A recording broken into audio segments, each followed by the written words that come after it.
රඟන චරිතවලට කවදාකවත් දියුණුවක් නැහැ පුතා. දියුණුව ලැබෙන්නේ රැඟිල්ලට නෙවෙයි. දියුණුව ලැබෙන්නේ උත්සාහයට. උත්සාහ කරන මිනිහට රඟන්න වෙලාව නැහැ.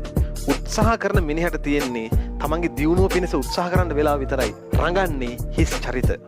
එයාට වෙලාව තියෙනවා මොකද දියුණු වෙන්න උත්සාහයක් නැහැ. ඔහේ කාලකන්ණි කර කර ඉන්න වෙලාව තියෙනින්ද හොඳට රඟනවා ලෝකෙට පේන්න අපි මෙහෙමයි රඟන චරිත ඉන්නව නේද?